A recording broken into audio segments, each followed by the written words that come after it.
नमो अरिहंताणं नमो सिद्धाणं नमो आयर्याणं नमो वज्रायाणं नमो लोये सव्यसाहूनम् एष सुरासुरमणुसिन्ध वन्दितं धोदघायिकम् अमलं प्रणमामि वर्धमानं तित्थं धम्मस्य कर्तारम्।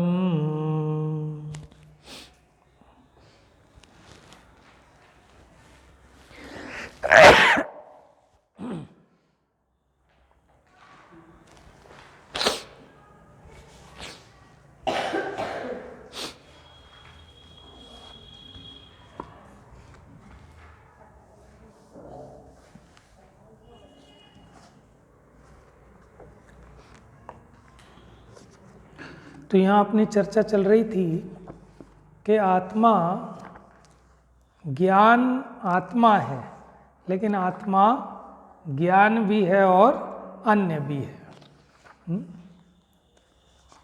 गाथा नंबर 27 हुई थी ना, या प्रारंभ हुई थी 27।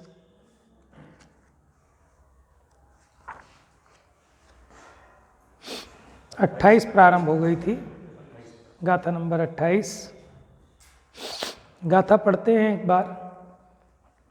नाणी नाण सहावो अट्ठाने अपगाहिणानिस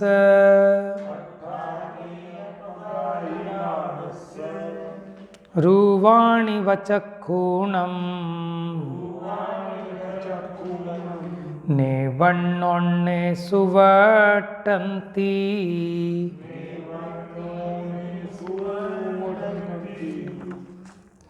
छे ज्ञानी ज्ञान स्वभाव अर्थो ज्ञेय रूप छे ज्ञानी ना जम रूप छे नेत्रोतना नहीं वर्तता अन्योन्यमा। नाणी नाण सहावो, ज्ञानी माने आत्मा, ज्ञान स्वभाव है। अट्ठा नेय पगाहिणानिस, अट्ठा माने अर्थ यानी पदार्थ। क्या है? ज्ञेय हैं, ज्ञेयात्मक हैं। किसके? नाणिस यानी ज्ञानी के। क्या कहा? कि आत्मा ज्ञान स्वभाव है और जो पदार्थ हैं वे आत्मा के ज्ञेय स्वरूप हैं। कैसे? रूवाणी व चक्षुणम, जैसे रूप आदि चक्षु का विषय है, ज्ञेय है। नेव माने नहीं, अन्नो अन्नेषु वर्तन्ति, एक दूसरे में नहीं वर्तते। जैसे चक्षु का विषय रूप है, लेकिन चक्षु रूप में नहीं जाता और रूप चक्षु में नहीं आता, उसी प्रकार आत्मा ज्ञान स्वभाव है और वो पदार्थ ज्ञेय स्वरूप है, लेकिन ज्ञान ज्ञेयों में नहीं जाता और ज्ञेय ज्ञान में नहीं आता। टीका देखते हैं आज इसकी। आत्मा और पदार्थ स्वलक्षणभूत पृथकत्व के कारण, पृथकत्व माने होता है भिन्नता, उनकी अपने अपने लक्षण न्यारे न्यारे हैं, इसलिए इन दोनों में भिन्नता है। तो इस कारण आत्मा और पदार्थ यानी पर पदार्थ एक दूसरे में नहीं वर्तते, परंतु उनके मात्र नेत्र और रूपी पदार्थों की भांति ज्ञान ज्ञेय स्वभाव संबंध से होने वाली एक दूसरे में प्रवृत्ति पाई जाती है। कैसी प्रवृत्ति? ज्ञान ज्ञेय स्वभाव संबंध वाली प्रवृत्ति। एक दूसरे में जाते तो नहीं हैं, लेकिन वो अपने में रहकर उन ज्ञेयों को जान लेता है और ज्ञेय भी अपने में रहते हुए ज्ञान में समर्पित हो जाते हैं, ज्ञात हो जाते हैं।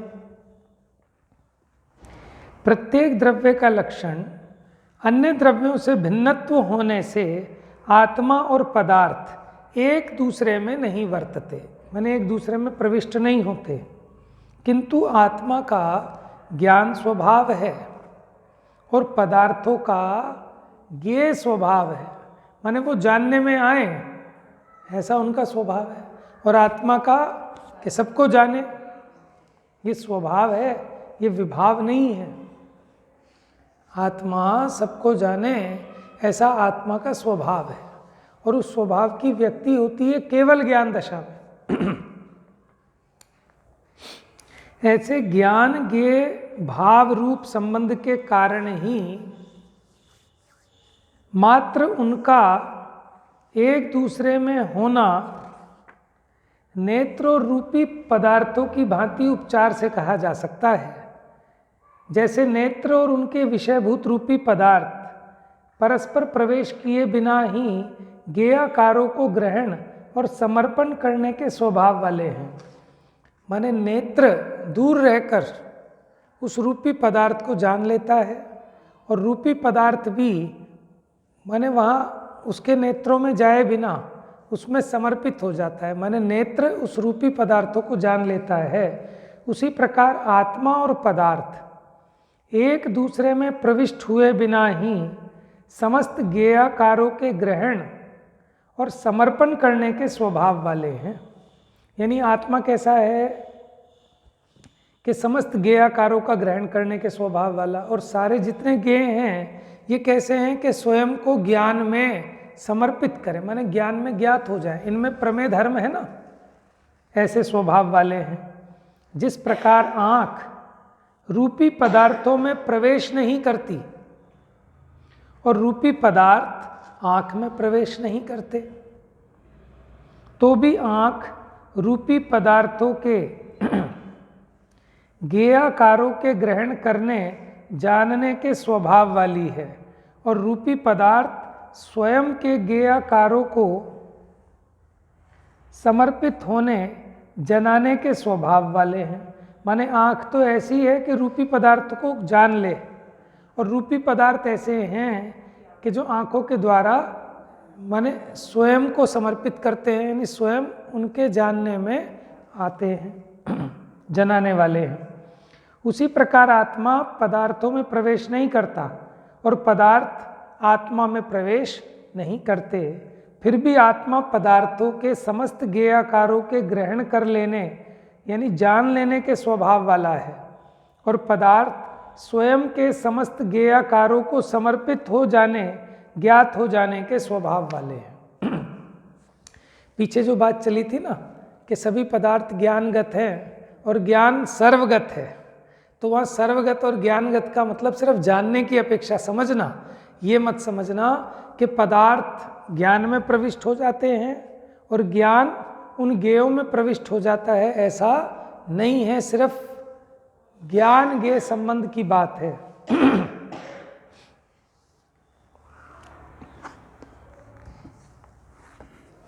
तो यानी जो कोई ऐसा मानते हैं कि पर को जानना ये ज्ञान का दोष है, सो ऐसा नहीं है। आत्मा तो सबको जाने, लेकिन उसमें जाए बिना अपने स्वरूप से जाने, तो जानने के लिए उसकी पराधीनता भी नहीं है। ये अपना मेरा स्वभाव ऐसा है कि मैं सबको जानूं, और इन सब ज्ञेयों का स्वभाव ऐसा है कि वो मेरे ज्ञान में जानने में आए, तो फिर आपत्ति क्या है? कहते हैं ना, मियाँ बीबी राजी क्या करेगा काजी। जानने वाले के पास स्वभाव है जानने का, और इन पदार्थों में प्रमेयत्व गुण है जिसके कारण ये ज्ञान में झलके, तो इसमें कहाँ आपत्ति है, क्या दोष है? कोई दोष नहीं है। दोष तो अज्ञानता से होता है, राग द्वेष से होता है। ठीक है, अज्ञानी को भी वो ज्ञेय ज्ञान में नहीं घुस जाते। जो गुलाब जामुन खाया उसका रस कोई ज्ञान में घुस नहीं गया, लेकिन अज्ञानी को लगता है। समझ में? ठंड आई तो ठंड क्या अपने ज्ञान में घुस गई? ठंड का ज्ञान हुआ, लेकिन अज्ञानी को कैसे लगता है कि भैया अब तो बर्फ़ हो गए, हमारी तो आत्मा जम गई। कैसे जम जाएगी? जानने का काम तो चालू है। हाँ, जैसे हाथ पैर कई बार सुन्न हो जाए तो उससे वो जानने का काम भी ऐसा लगता है कि नहीं जान पा रहे। बहुत ठंड में जुबान भी ठंडी हो जाए तो आपको टेस्ट भी नहीं आए किसी चीज़ का। समझ में आया? तो ऐसा तो निमित्त नैमित्तिक संबंध है, लेकिन आत्मा उसका ज्ञान तो करता है, लेकिन आत्मा में वो ठंड भी तो पुद्गल का ही परिणमन है, वो आत्मा में प्रविष्ट नहीं होती। लेकिन अज्ञानी को लगता है कि वो ज्ञान में घुस गए और ज्ञान उनमें घुस गया, एकम एक पना मानता है। और ज्ञानी जानता है कि ज्ञान का स्वभाव ठंड को भी जाने, गर्मी को भी जाने, सबको जाने, लेकिन उसमें नहीं जाए, बिना जाए। और वो सारे ज्ञेय ठंड हो गर्मी हो वो ज्ञान में झलकें, लेकिन वो ठंड ज्ञान में नहीं घुसती, नहीं तो ज्ञान जम जाता या फिर पिघल जाता गर्मी में। देखो, जब ऐसे स्वरूप का चिंतन करता है जीव, तब उसका मोह ऑटोमेटिक डाउन होता है, कमजोर होता है। इसी अभ्यास से, इस भेद ज्ञान के अभ्यास से ही जितनों ने भी आज तक सम्यक दर्शन प्राप्त किया है, मिथ्यात्व का नाश किया है, वो इसी भेद ज्ञान के बल से। यहाँ तक कि लिखा कि जो सिद्ध हुए हैं और जो आगे होंगे वो सब महिमा जानो इस भेद ज्ञान की।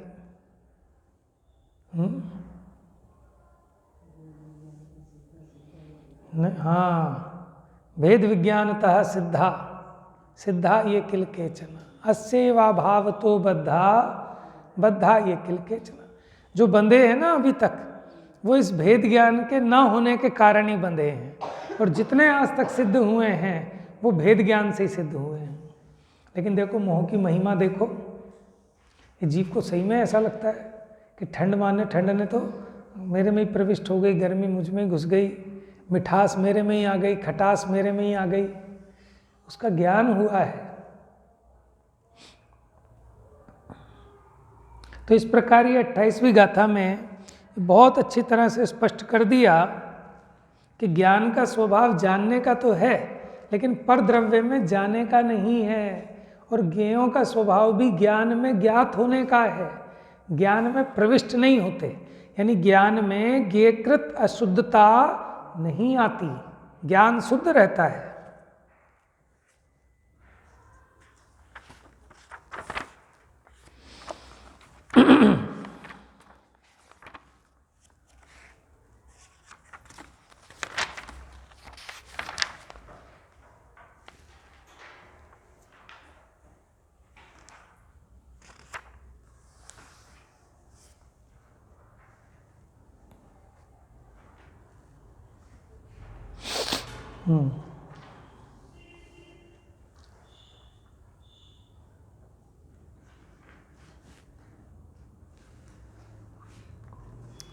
अब 29 नंबर की गाथा देखते हैं। अब आत्मा पदार्थों में प्रवृत्त नहीं होता, तथापि जिससे उसका पदार्थों में प्रवृत्त होना सिद्ध होता है उस शक्ति वैचित्र्य का उद्योत करते हैं। माने ज्ञान ज्ञेयों में नहीं जाता, लेकिन नहीं जाने पर भी वो ज्ञान ज्ञेयों में जाता है। क्या कह रहे हैं? ज्ञान ज्ञेयों में नहीं जाता, लेकिन फिर भी ज्ञान ज्ञेयों में जाता है। ऐसी उसकी कोई शक्ति विचित्रता है, उसको स्पष्ट करते हैं। जैसे कोई व्यक्ति वहाँ गया ही नहीं, लेकिन फिर भी वहाँ की कहानी बता दे, तो हमें लगता है ना कि नहीं ये वहाँ आया था, इसका मतलब प्रोग्राम में। नहीं तो इसको कैसे पता चला कि पंचकल्याणक में ये लोग आए थे, पंचकल्याणक में इतनी भीड़ थी, पंचकल्याणक में सुबह इनका प्रवचन हुआ था, इसको कैसे पता? तो इसका मतलब ये आया होगा कि नहीं, ये तो आया ही नहीं, ये तो वहाँ दिल्ली में था, इसकी तो टिकट ही बुक नहीं हुई थी। तो फिर कि नहीं आया, लेकिन नहीं आने पर भी आ गया। कैसे? कि जो वहाँ वो प्रोग्राम चल रहा था वो उसने अपने घर में बैठे बैठे यूट्यूब से जान लिया, तो नहीं जाता हुआ भी वो पहुँच गया। ये उसकी शक्ति विचित्रता है। तो ऐसे ही आत्मा पदार्थों में प्रवृत्त नहीं होता, लेकिन फिर भी उसका पदार्थों में प्रवृत्त होना सिद्ध होता है। इस शक्ति वैचित्र को उद्योत करते हैं। न पविट्ठो न विट्ठो णेयेषु नाणीर्णेयेषु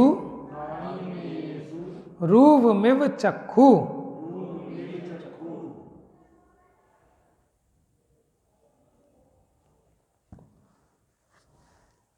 जाणदी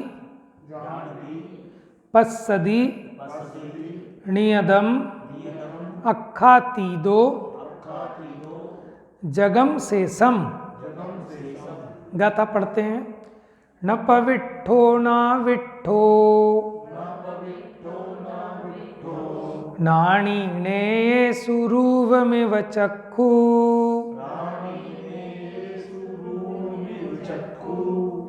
जानति पස්සदि नियदम् अक्खातीदो जगम शेषम।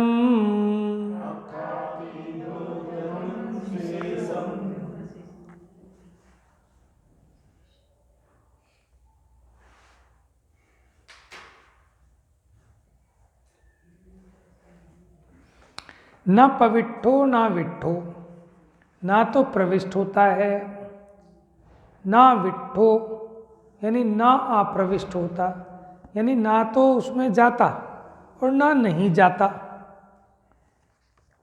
नाणी नेसु ज्ञानी ज्ञेयों में, रूपमिव चक्षु जैसे रूप और चक्षु जैसे जैसे हाँ चक्षु रूप में नहीं जाता।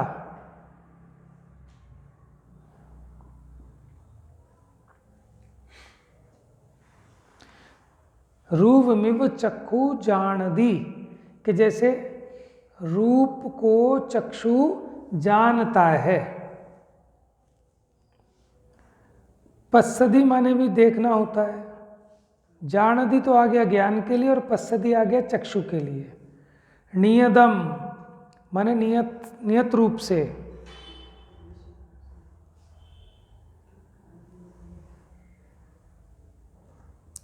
ठीक है, निरंतर हमेशा। अक्खातीदो, अक्खा का मतलब क्या बताया था?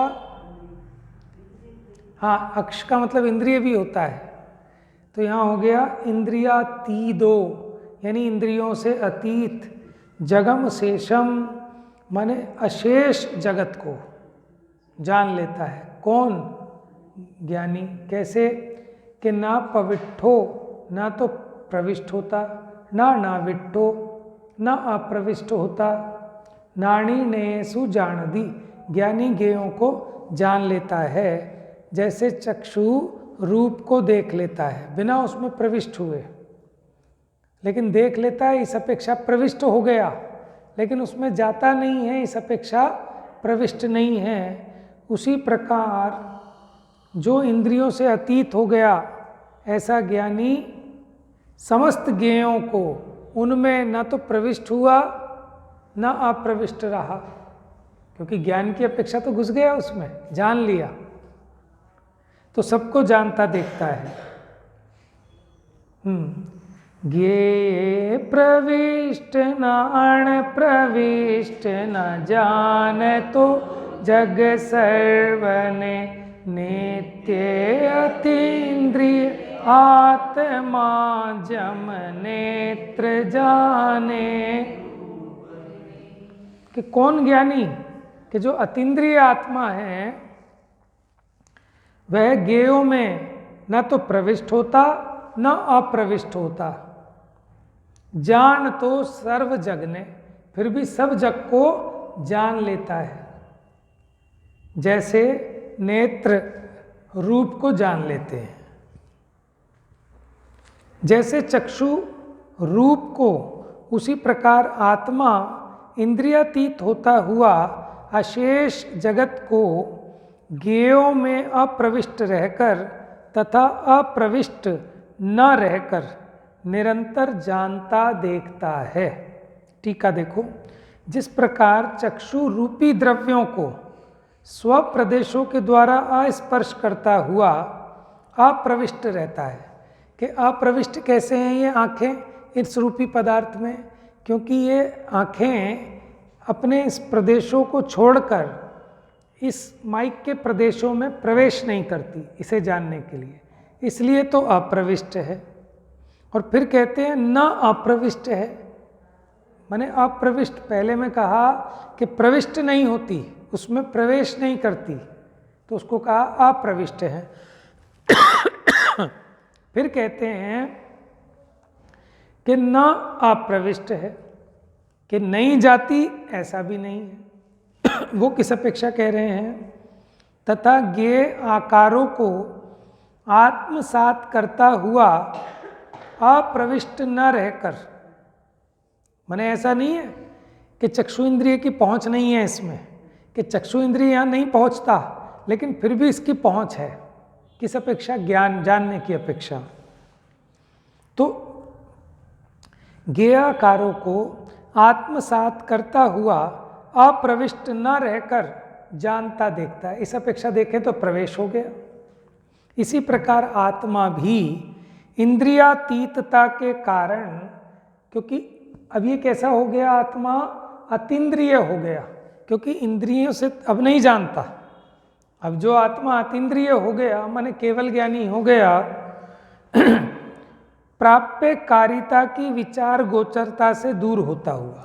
देखो छद्मस्त की क्या समस्या थी कि उसकी इंद्रियों से, एक चक्षु इंद्रियों को छोड़ दो, बाकी इंद्रियों से वो भिड़ता था तो ज्ञान होता था। जैसे ये स्पर्शन इंद्रिय से जो छुएगा तो ज्ञान होगा, ठंडा है कि गर्म है, रूखा है कि चिकना है, हल्का है कि भारी है। कर्ण इंद्रिय से वो शब्द भिड़ेंगे तो ज्ञान होगा।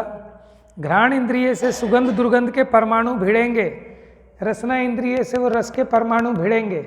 एक चक्षु इंद्रिय अप्राप्यकारी है, वो दूर रहकर जानती है। बाकी इंद्रियां तो प्राप्यकारी हैं, लेकिन जो अतीन्द्रिय हो गए उनको अब इन ज्ञेयों से भिड़ने की जरूरत, ना तो ये ज्ञान टच हो और ना मैं उनमें जाऊं। तो आत्मा भी इंद्रियातीतता के कारण प्राप्य कारिता की विचार गोचरता से दूर होता हुआ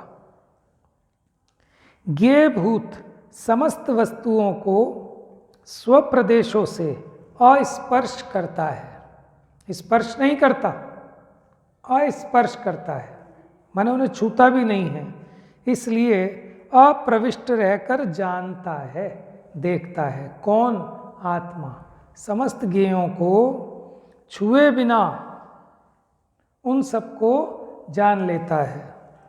तथा शक्ति वैचित्र के कारण, माने विचित्र शक्ति के कारण, वस्तु में वर्तते समस्त ज्ञेयाकारों को मानो मूल में से उखाड़कर ग्रास कर लेने से अप्रविष्ट न रहकर जानता देखता है। मैंने अपने घर में YouTube पे बैठ के ऐसा देखा कि मानो हम पांडाल में ही घुस गए, और इतना अच्छा जो पांडाल में बैठे हैं उन्हें नहीं दिख रहा होगा वो पंचकल्याणक का प्रोग्राम, जितना स्पष्ट हमको दिखाई देता है यहाँ YouTube पे बैठ के। समझ में आया ना? हाँ, फिर लोग पागल हैं, वहाँ जाते हैं कि भीड़ जुटाने।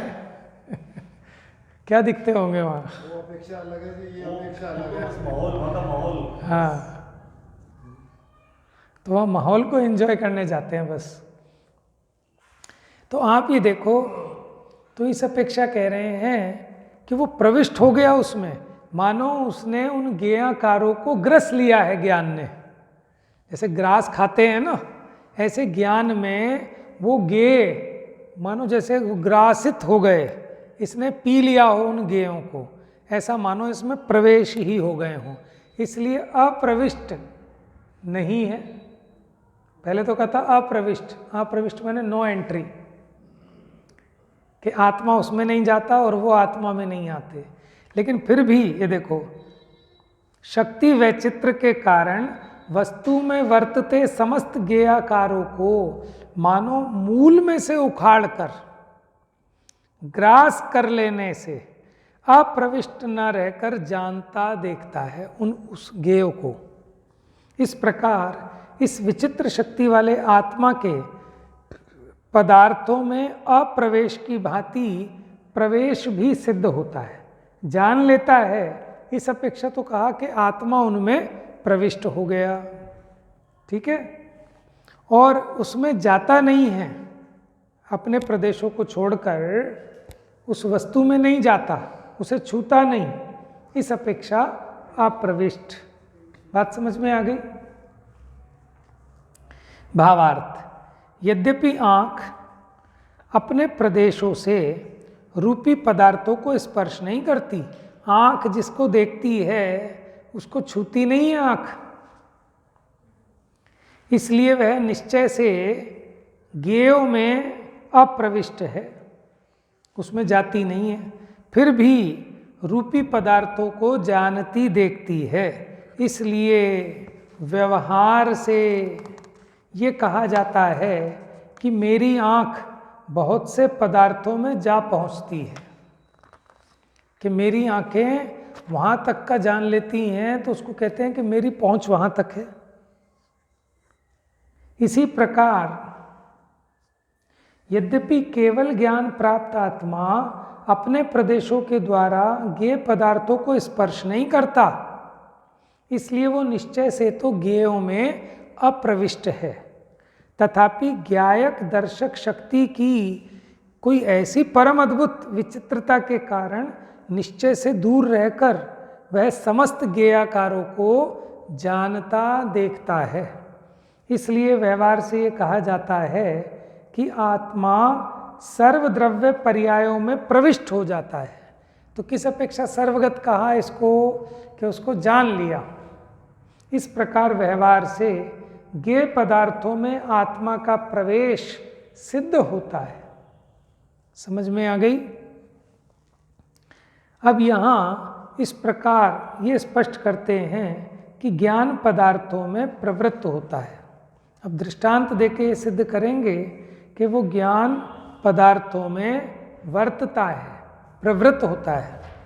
इसकी चर्चा कल करेंगे। आज अपनी 28 और 29 नंबर की गाथा में ये सिद्ध किया कि ज्ञान ज्ञेयों को जानता तो है लेकिन उसमें जाता नहीं है। ये 28वीं गाथा में कहा था, लेकिन फिर 29वीं गाथा में कहा कि किसी अपेक्षा जाता भी है, नहीं जाता लेकिन किसी अपेक्षा जाता भी है। ज्ञान की अपेक्षा, जानने की अपेक्षा वो उसमें प्रविष्ट हो जाता है। इस बात को 29वीं गाथा में सिद्ध किया। अब 30वीं गाथा में उसका दृष्टांत देंगे। इंद्रनील मणि का, जैसे दूध में हमने इंद्रनील मणि डाल दी तो पूरा का पूरा दूध कैसा हो गया? नीला नीला हो गया। हो गया कि नहीं हुआ? अब ये गजब की बात है, ये उसकी शक्ति विचित्रता है कि होने पर भी नहीं हुआ, नहीं होने पर भी हो गया। अब इसकी चर्चा कल समझेंगे। ऐसे ज्ञान में व्याप्त हो जाते हैं वो ज्ञेय, जैसे दूध में नीलापन व्याप्त हो गया। जा वाणी के ज्ञान से सूझे लोकालोक, सो वाणी मस्तक नमो सदा देत हूँ धो।